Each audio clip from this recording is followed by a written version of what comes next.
Yes, hello, hello, hello. We are live here at the place. Sorry about this, guys. I just did something wrong. Happens to me all the time. But here I am. Yes, live here at the place with a new episode. Let me see. There's already some people wanting to go with me here on Zoom, and I'll let them in. If you want to be with me on Zoom, something happened with my earpiece here. Well, let me just leave that hanging there so that I can listen to you guys well. So if you want to be joining me at Zoom as well, then you actually can do that too. Just drop me a message and and we go. But before we do that, I say, of course, welcome to the place and episode 221 of Tell. Yeah, oh man, I can't believe that we already, of my podcast, already on over 220 episodes, the Everyday Life Lesson podcast. Today we talk about, are we losing the art of riding the waves of life? Now, this falls mainly under the life energies, mental and creative energy.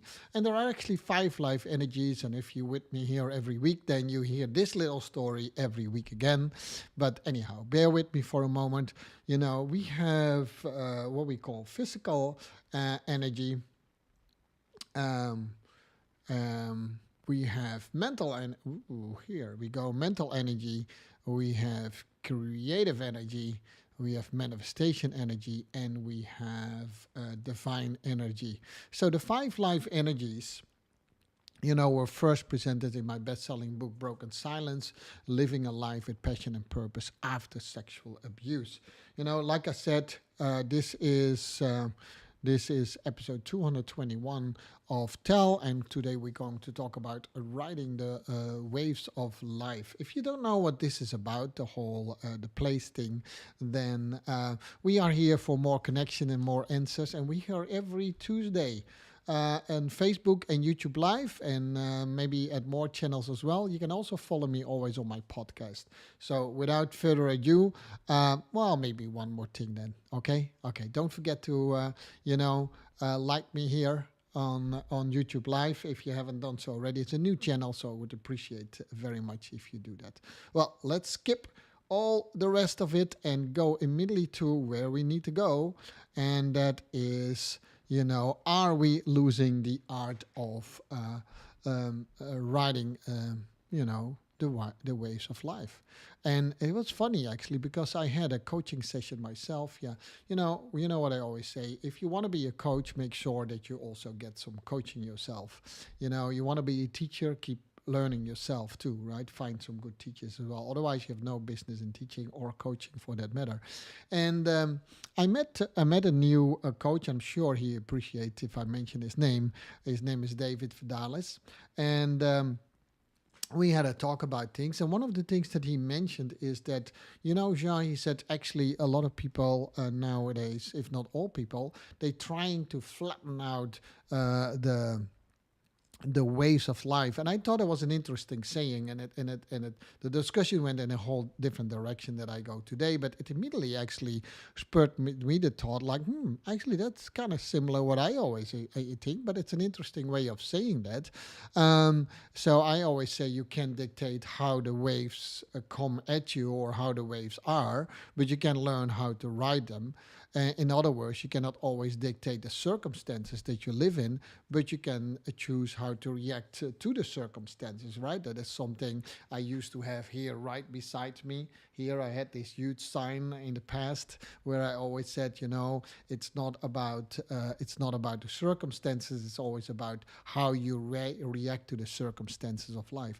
So coming back to more or less the same story, and I was just typing in some stuff. I always do that to research the places. Is a little bit my modus operandi, so to speak, right? Every Sunday afternoon I make a cup of coffee and I start to think about what shall I do, meditate a little bit about it, write about it, do some research around it, and most of the time I've already read of stuff and wrote down some ideas. But this this Sunday I had a really hard time to say, okay, what shall I talk about this thing? And then I had this coaching session, and that okay, that's probably what I'm going to do. So I also came across an article from a blog site, and the blog is called Success, with exactly the same title of riding the waves of how to ride the waves of life. So I thought it was interesting. It's a guy, I don't know him, but he apparently is a blogger, Simon T. Bailey, and I'm just saying his name because I kind of paraphrasing a couple of things from his blog. And just to have that courtesy, and also I think that's kind of what we need to do. But he mentioned that he met two surfers on the beach in California. I think it was on the beach in California, and that scene reminded him of the movie Point Blank. Well, if you haven't seen that movie, it's an old movie from the 80s with Patrick Swayze. He was obviously still alive then, and I think it was maybe one of the first big movies of Keanu Reeves, and I think those are two actors that I kind of liked, specifically in the 80s, and Patrick Swayze. I started to see him first in the series North and South. Anyhow, I'm completely digressing from the point, but anyhow, the movie, Point Blank Break, was, it was one of my favorite movies at the time. And it's about an FBI agent, and Keanu Reeves plays the FBI agent, and he needs to go undercover in a group of thrill seekers. And these thrill seekers were also surfers, and they suspected that group of doing some heists, so stealing some money and other crimes. So Keanu Reeves, a young guy, is a surfer dude himself, and he needed to, go undercover. But he was so, captured by the lifestyle of this group, and specifically about the charismatic character of Bodhi. That's the name of Patrick Swayze in the movie, that he kind of, he doubted his own things. Anyhow, I don't want to give the movie away, but see the movie Point Break. And a couple of things that I talk about actually were coming back in that movie too. How interesting is that? Anyhow, so again, I'm paraphrasing some things from Simon Bailey's article here, and he asked the surfers at one point in time, hey, what is actually, what are the most important thing, or what is the key thing that to be a good surfer? And their answer taught him that riding the waves on a surfboard is very much like riding the waves of life. So that's very much to this topic. So, and it's definitely not the first time that someone made this analogy about riding the waves of a surfer and riding the waves of life. Actually, if you type it in, you find many articles of it, but there are two actually that I thought I mentioned today. And so Bailey in this article is talking a lot about the resilience that people need to have to ride the waves of life. Actually, but I was a little bit more interested in the question. So why people don't do that? Why don't they ride the waves of life? Right? Last week I talked about how to have a happier life, so to speak. And but why do people actually try to flatten the waves? I mean, that is totally waste of energy, because you can't, right? You can't. I come from actually a country called the Netherlands, and the Netherlands is, if you know, about 1/3 below sea level. If you didn't know that, then I'm telling you right now, 1/3 of our country is below sea level. So we kind of think we know how to fight the sea, but if you talk to every expert about this topic, I said you never can win it from the sea. It's a daily battle, and if you know how we manage water and the defense of our country with the sea, then actually that is something that keeps going on and on. It's not something that you just do once. You don't build once great dikes. It's a whole system that we had to put in place to fight the sea. Is that riding the waves? Maybe not really. Maybe that's more trying to control something that we can't control. And we come back to that later. So let me first finish Simon Bailey's story, right? And again, I paraphrase a little bit from his article. So the surfers answered Bailey on his question. So what is the key of being a good surfer? They both said, firstly, you must have a proper board, right? A proper surfer. Now, I'm not a surfer at all. I used to windsurf a little bit, if you know what that is. But that is a surfboard with a sail on it, but that's nothing to do with sailing, surfing on these big waves. So having a good board determines everything that you do before you even step into the water. It could be anything. They talk to me about all the different boards you can buy, size, level, experience, etc. Experience that you have, of course, because I think if you're more experienced, that's how I imagine it, you can have a little bit more, tricky board, so to speak. So Bailey, who wrote the article, his takeaway was that he learned that any one approach should be tailored to the conditions that they face. I actually translated that a little bit differently. So any circumstances that you are facing requires different resources, but it always requires you to be in it. It's like with the server. You can have the best board that you have, but it requires always you to be in it. Now, you cannot prepare for any circumstances in life, but you can prepare for most of them. And the trick is actually to recognize the circumstances and know what equipment or resources and skills you need to attack that particular circumstances. And that's a little bit what I read from that article too, is the servers, they don't know all exactly what waves will come in, but because they have the right equipment and trained themselves to have great skills, they know that they can probably manage 80-90% of all the waves that the sea or the ocean in this case throw at them. They also, by the way, are very aware that they cannot manage every single wave that there is out there. So it's a mindset as too. So we'll talk about that, and because that's one of the reasons why people trying to flatten, so to speak, the waves. So what resilience look like for you, like a surfboard, will be unique for any circumstances. Like I said, your experience, your struggle, everything, your goals are always very unique. But what's sometimes not so unique is actually the ocean. Every wave is unique, but if you and I go into this ocean, it's the same ocean. Does that make sense? So ask yourself, what do I need to be strong to stay on the course of these seasons? But when I go into the ocean, I'm a pretty good swimmer. I think of myself, I'm a pretty good swimmer. When I go with someone else in the ocean that is a by far better swimmer, maybe one of those surfers, then the way we attack that ocean would be completely different. Now, not even to talk about surfing, because I've never been on a surfboard in these things. I always wanted to try it, by the way, and I came across a lot of other articles that were not so relevant to these things, but about surfing. Anyhow, then actually the second thing that someone said is you also need to have the ability to rise up. And as surfers, I think they call that a wipeout when thrown off the surfboard. And you need to have that ability to get back on that board ASAP, because the next wave is coming in as well.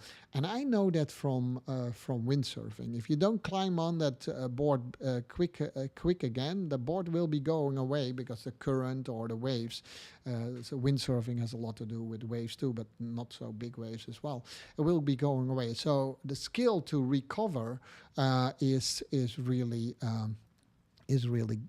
really essential. And that's true in life too. Life will knock you down at some point in time, whether you like it or not. Well, I'm in my early 60s, so I can talk about that life knocked me down a few times. And it's not about that life knocks you down, so as bad as it is, but it is always about standing up.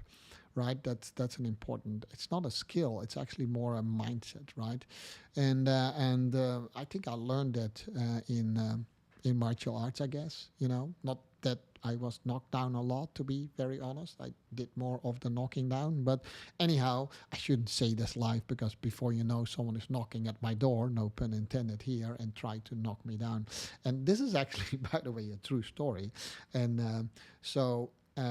when I was a martial artist, at some point in my career, I was more doing the judging of competitions as well.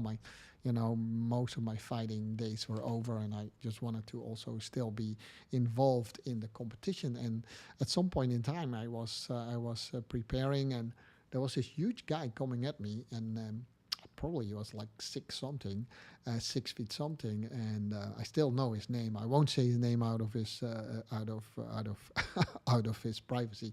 But he came at me. He said, "Hey, Jean, do you remember me?" I said, "No, but do I know you?" He said, "Yeah, yeah, yeah." He said, "We had a few years ago in a tournament. You beated me, and so I would like to have some revenge." I said, "Oh, okay." I said that's nice. I'm sorry that I beat you then. And to be honest, at that time I beat a lot of guys. So yes, he said, yeah, because I have a little book, and he showed me a book in which the tournaments that he lost. And he said, and in the beginning of my fighting days, I was very young. I lost a lot, but now I'm trying to seek those guys out and get some, revenge, not like in a movie, but more like in a tournament or something. And he said, I heard that you stopped fighting. Would you be willing to do a friendly match with me? I said, well, let's not do that. I said, I'm sure you can beat me now. And I did. I probably said something super wise, from a movie or something. But anyhow, talking about knocking down, and if you knock something down, it might hunt you after that, and hopefully they're all as friendly as this guy was who came to me. I still know his name, so if you know who I'm talking about, send me a message, because it's a long time since I talked to you. I became an awesome athlete, by the way. So when big waves hit you, you won't get a chance to ride the next one if you don't get up and get your balance. That's what I'm talking about. How often have you been swept away by waves of disappointment, despair, and uncertainty? Resilience is more than staying up all the time and never falling, because that's impossible, as I said, right? It is about being upright and getting back up quickly. It's about getting back on your board after being knocked down, if we talk about surfing, but of course in real life that would actually be, get back on your feet. It's about doing what you can do to succeed, and it's about getting back up quickly after being beaten down by a big wave or by something that happens to you in life, and staying on your board and not missing out on the next great opportunity because you're still too wound up to get up and get any help. Now, to get more confidence, think back at life when you were very successful, when you achieved a success, or when you won a large game. What were you doing at the time? You were successful. What had you done to get that success? So that's a way to, mentally prepare you to get back up again. Now, trust me, I'm not different than anyone else. There were moments that I was knocked down and thought, you know what, maybe I should stay down. And maybe I did that for a day or so, but then I always would get back up, and so that's definitely a challenge in life that I definitely talk a little bit more about it. Lastly, the server said that you should never go solo on a wave, right? That doesn't mean that you have to be two on a board. That's, I think, in that sport pretty impossible, although you have seen people doing it.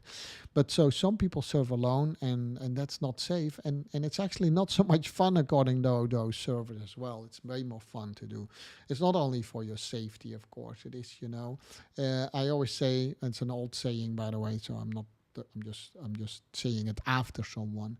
If you want to go fast, you go alone, but if you want to go far, go together, right? So together we achieve way more in life than just alone. There is too much talk in the last couple of decades about individualism, and you need to be strong first and all that kind of stuff. Yeah, you need to be strong, but we need to learn to work together first.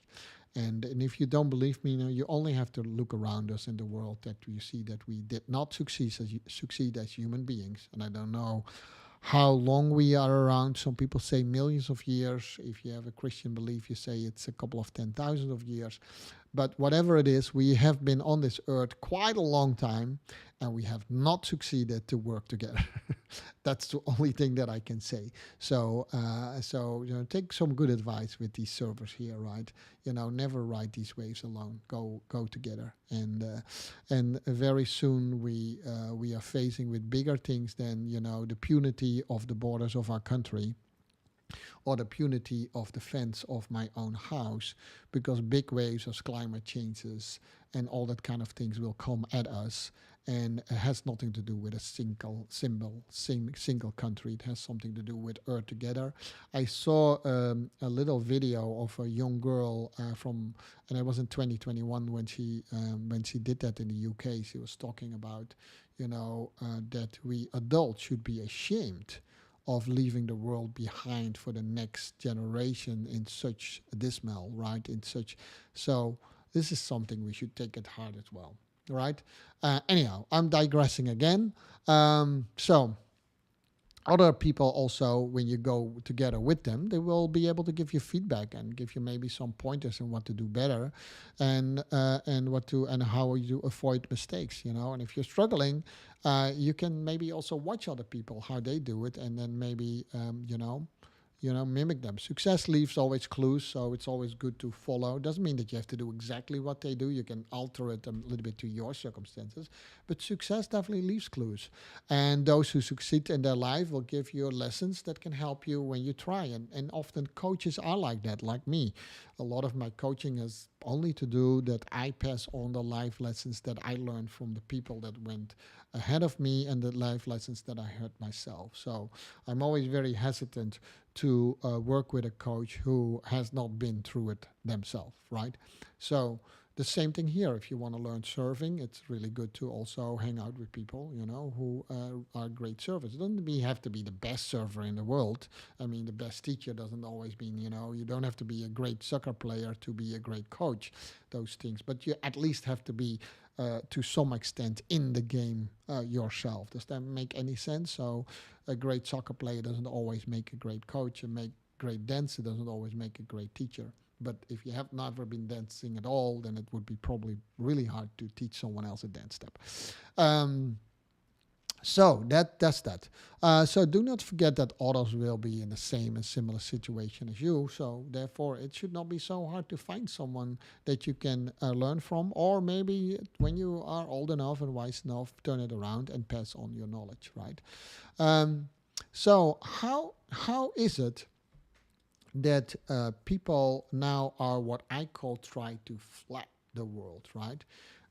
Not the world, sorry, to flatten the waves, right? And that's if you think that's a weird thing to say, it's actually they are more fighting the circumstances than trying to see how they can react to the circumstances.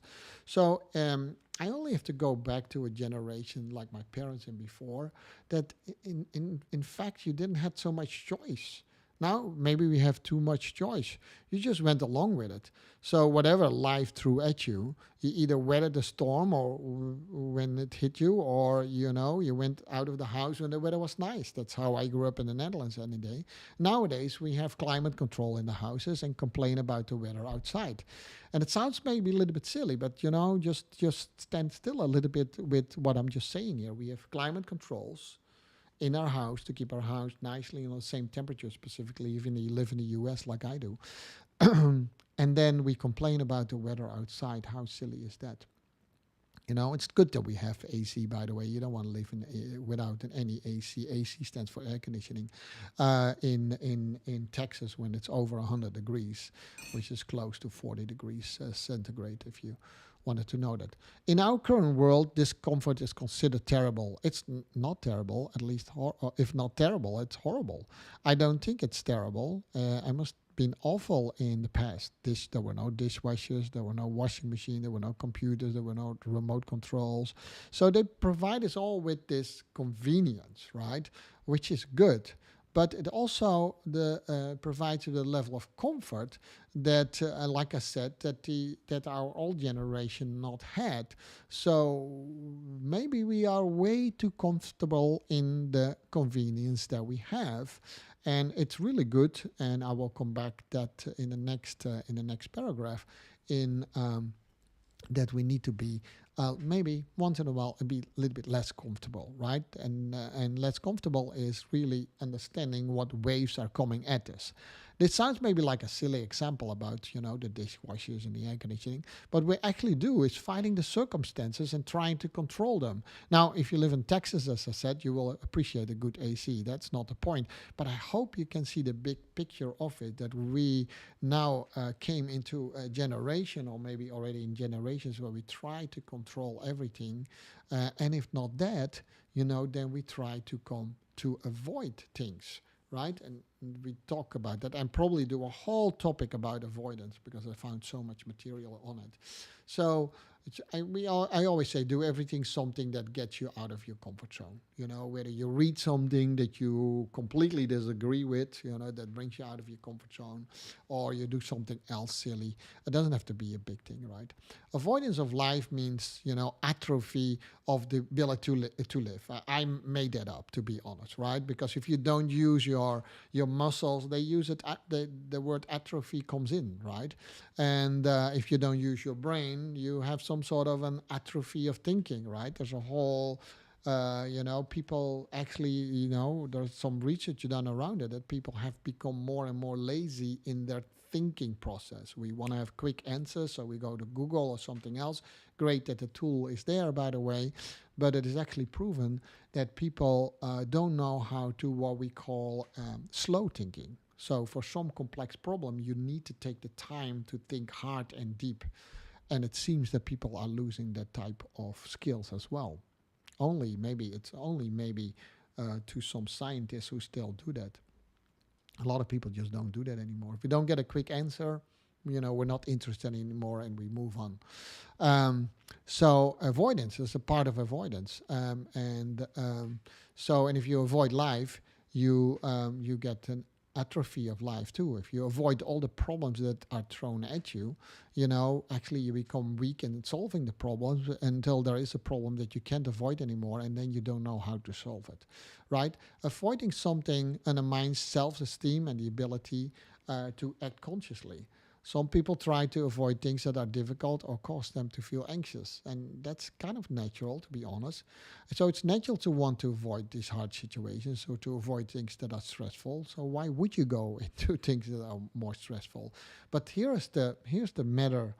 Here's the case of the matter is that if you don't put yourself out in stressful situations where you're young, in playful situations, then smaller things that in the past we would not even see as stressful would feel stressful nowadays. Does that make any sense? Yeah. So things that people say, no, but I'm avoiding stress, that is a good thing. That is in fact a good thing. But our judgment on stressful situation has changed over time because our ability to handle stressful situation is not as great as some people think. Yeah, some people are able to avoid dealing with problems altogether. Now, that's a good thing, but in the end, actually, you will always be faced with a problem that you can't avoid them in anymore. I recommend that you avoid doing homework. I don't recommend doing a difficult task. And so, what if you do that, right? I'd recommend that was a little bit cynical. If you avoid anything that is thrown at you at some point in time, it stops altogether. And like I said, I will probably do a whole episode on avoidance altogether, what the cause is of that, why people do that. There's a lot of things that's very logic and normal why people try to avoid things. But is it always good for us? I dare to say no, right?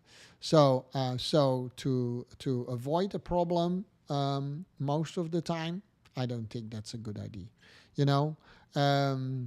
Anyhow, so that's another reason why people kind of try to flat out the waves. I see a big wave and let's pretend not to do it, right? Now, if you're a surfer and you're on the beach, you can actually decide to go into the sea or not. But when you are already in the sea, then you have to, take that waves as it is. Now, I could see myself being a little bit scared of things, being on the sea with my surfboard. Can you see me paddling around there? And if I see a big wave, then I probably get very clever in, going around it and, avoid the wave. And you can do that only so long until a big wave hits you. So better start practicing when you get smaller waves and so on and build it up, right? So, and not avoiding them. But if you see a wave that is maybe for you too big to handle at that moment, and you can avoid it, that's maybe a wise thing. Maybe going back to that surfer analogy, that's maybe a good thing. Then mediocrity, and I always say that, and I shouldn't actually, because I always say I mean it respectfully, but I do kind of not like mediocrity, and because I do see that people settle for things in life that they actually don't want to settle on. If you're happy where you are, and you live in a small apartment and you have a car and all that, and you like that, truly like that, be honest to yourself. I, of course, have no problem with that at all. Unfortunately, what I see and hear, and definitely also what I read, is that a lot of people are not so content with their life. And there are two sides of it. They might be not appreciating what they have. So there's a grateful practice, gracefulness practice that you could say, gratefulness practice that they maybe need to apply. Or they just settled for things in their life that they actually didn't want to settle for. And it could be a relationship, that could be the job that they have, that could be anything, right? And, I'm a kid from the 60s, so my parents would always tell me, get a job and then stay there as long as you can until you are in pension. And so, my generation, and definitely the people who are just a little bit older than me, they stay sometimes in a job for 25, 30, 40 years. And I'm not saying that's a bad thing, but there is a lot of convenience in that too, right? So I don't know where you are on that thought. But the only thing that I can say, and I'm not saying that I talk to the whole world, I'm saying that a lot of people settle for things that they actually did not want to settle for. And that's the problem, right? That's not, if you're good where you are, whatever that is, whether you live, suburbia like I do, and you're really okay with that, then there is no issue. But if you're not, and you actually wanted to do something else, then the question is, why don't you chase that, right? Is that because you avoid the waves of life? Is that because you avoid maybe taking an extra course to advance your career? Is it, if your relationship is still, are you maybe avoiding some tough discussions to make that a little bit better? If your health is not in top condition, right, then maybe you should exercise more or eat differently. And I'm saying it's not so easy. And I saw a stand-up comedian yesterday who was joking about it, saying, hey, you cannot make jokes about people who sometimes are, in not so good health condition. Yeah, of course, I don't think we should. But he made a point in a funny way, but it's a little bit harsh humor, I think. But a lot of circumstances we have maybe caused ourselves. Maybe we have a long life of smoking and not eating well. And I feel very sorry if that affects, of course, your health right now. But it's never too late to change that. And it's definitely never too late to what you have experienced. If you led a life where you kind of ate whatever you wanted and you smoked and now you're in bad health conditions, to tell the generations that coming after you, your own children, to not do that. So I must only say, if I see a whole family of people who are overweighted because they don't change their eating habits, then I feel sorry for them because they settle for a life that they shouldn't settle for. So our short-term choices, food-wise, have a long-term impact. So it's just one of these things. It's not only soft talk that we do at the place. It's about the hard things. So what do you settle for? What waves were you trying to flatten out and to do that, right? So a healthy life is not always an easy life. That is definitely true. Not in today's society where a lot of stuff is thrown at you that is really good to eat. Trust me, I love that too. One of the bigger things, and that definitely will be a new topic on the place as well, is that I discovered about thinking about this issue, why do we flatten life out, or the waves of life out, is we stopped to play actually. And there is some research actually recently published, is that the rise of anxiety and depression is huge, and researchers are frantically looking for the solutions why that is. Now, we often, as coaches and maybe therapists, we start at the back end, right? We help people who are depressed, but we also should look, and that's what those researchers did. What is the big cause of the rise of depression? And it has actually something to do with riding the waves of life. So we stop being playful in life, and if big things are coming at you in life and you have a playful character, a creative character, your resilience of taking on life is way bigger. So people who are a little bit more in a creative, profession, like luckily I'm a dance teacher, um, as well as a coach, they typically have a little bit more resilience in the problem solving. Playing is not just play, but in play, children learn actually very young how to solve problems in a really good way. Now, with the curriculums that we have and the society that we have, the hours that children truly play has gone down a lot. Yes, children, I know we're now saying, okay, what about our games? Now, I don't have anything about computer games, but it has to be a little bit of everything. You're just playing on the street. I know it sounds like an old fart, but when do we do that? Playing on the street, when we do, a little bit of that type of play. And if that goes away with children, then it definitely goes away already with the adult people. It already went down with adult people because we're way too serious if it comes to our career and stuff like that. So, flattening the waves of life has a lot to do that we don't want to play, and and that is definitely something that your servers that we talk about can talk about, because the playing, one of the reasons that they learn a lot about life, but they also learn a lot about how to play and enjoy life, and specifically when they either had a big wave that they you know that they could ride, or they were thrown off and they got back on the board, whatever the success is, that playful state that they have made them very strong in a couple of things. So I find another article about surfing that I wanted to share with you, about a person called D.A. Rutherford. I tried to look that person up. So I don't know if it's a male or a female. I couldn't find it, but I thought the article was pretty. Actually, the blog also did not give any clues of that. So I'm sorry about that. I'm paraphrasing really shortly about what's in this article. But this person talked about, if you talk about surfing, you talk about low tides, you talk about high tides. Yeah, you talk about wipeouts. That's when you get thrown off the board, and you talk about the ride itself. That's when you surf over on a board, right? So he or she talks about these things, and he said in all these four different situations, you need to have a different reaction to it.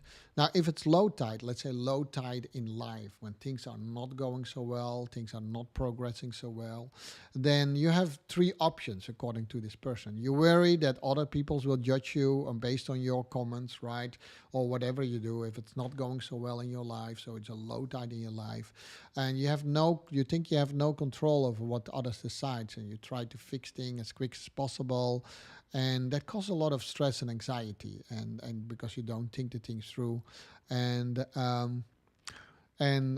it's like you're worrying too much, and you start to repair things that are maybe not broken because you don't know exactly what's broken.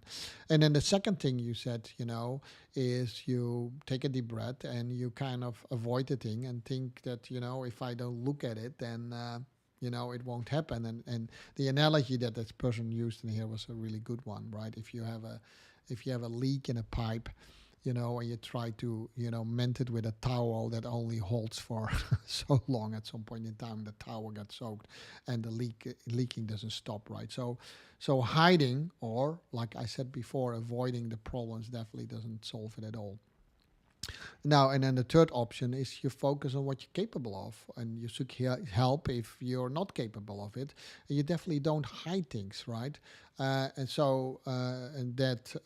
you use your skills or use other one's skills to help you with that problem. So obviously, number three is the preferred solution in this case of when you are in a low tide. So one thing, just worrying about it and not doing anything about it, it's not a good thing. Or quick solutions that you don't even know it worked, not a good thing either.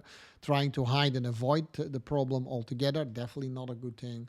Trying to take the problem head on, but with good sense, is probably the best thing to do. And then when you have high tide, when everything goes well and you get a raise and all that kind of things, right? Some people, and I definitely think that I had that in my life too, when my career started to go up. I get big cars from the company. I traveled business class and what have you not. I became a little bit cocky about it.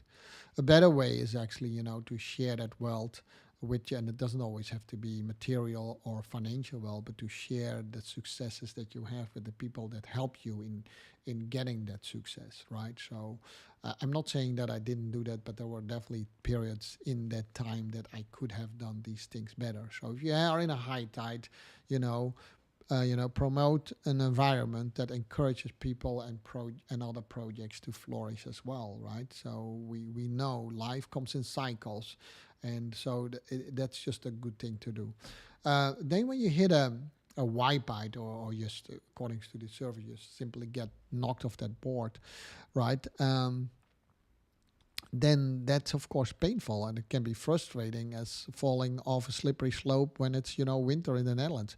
It's normal to become anxious when we know we are going down, and it freaks you out and can translate into taking that out on other people's harshly, right? So if doesn't things don't go well, and I definitely I can always take myself as an example. When things didn't go well so in my life not so long ago, I noticed that I was not so friendly to other people's and family around me, and they had an understanding of that, but the understanding of that goes only so far, right?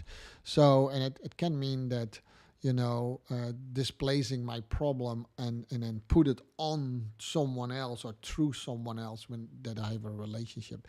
That's not such a good thing to do. So you can prepare for these things by just be a little bit more conscious and trying to, that doesn't mean that you always have to smile and stuff like that, but you can definitely be a little bit aware when you got in problems that you don't take it out on other people. That's actually most what it is. It's like oxygen here, or their love, that could help you through what's coming next. So if you open up when you get actually knocked off that board and be trying, if you hide it and do all that kind of stuff, like I told you before, you are more likely to take it out on people. If you ask for understanding, then you actually allow and open the space. That's how I like to talk, for other people to come in, and they might help you to get back on that board really fast, right? Now, and last but not least, sometimes we are on this, on this ride of life. Everything goes well, and like I said, you can become a little bit cocky for it, but and then you push people away, and you forget the people who helped you and stuff like that. And so a lesson in courtesy, as this person of this article said, is then in place. And I can see how that goes, because we always see pictures of this one server that is on this big wave, and he's going on this ride of a wave. But often that's not the case. Often it is you had multiple servers on the same wave, and I guess they all have their rules, like we have the etiquettes on the road, how to go, who has the right of way, and so on. And if you don't abide those rules, then life can be really hard, because it will bite you in the butt, so to speak. And so remember those things. When things go well, you ride really well. Be also still courteous to other people. We see that on the road every day, and here again, once in a while I have my moments of road rage, but it is like really silly. People do make mistakes, and it's often not on purpose. Sometimes it is. Irene and I were just recently almost hit by a car who ran a red light, and another person too. And I don't say that a person went through the red light on purpose, but it was not like it just turned red. Anyhow, life can be very harsh if you live your life carelessly. So do not shout it out when you finally achieve some success, right? Well, you can shout it out, but you don't put it in people's face. People may not enjoy it, but you will be happier if you kind of, be a little bit more modest about it. Courtesy, honesty, and politeness will always help you. No matter how far you have come, you never have really made it if you think about it, right? Be humble, be honest, and work hard. You will be happy when you do that, right? That's a good lesson from a surfer in this case. But the question is always, how do we do all this? Yeah, how can we be? How can we ride the waves of life and not flatten the waves? Yeah, of course, that requires more time. So if you want to know more about this, then personal message me. PM me is what they say nowadays. Text me if you want to know more. So this was Sean with another episode of The Place. Today it was all about, riding the waves of life and be more conscious. Are you actually riding them and trying to enjoy them, or actually are you more avoiding and actually hoping that the waves will get really flat and the wind goes down? So what is it that it is? Is it something that you need to, learn how to play more? Are you maybe a little bit more an avoider and hiding things? Do you?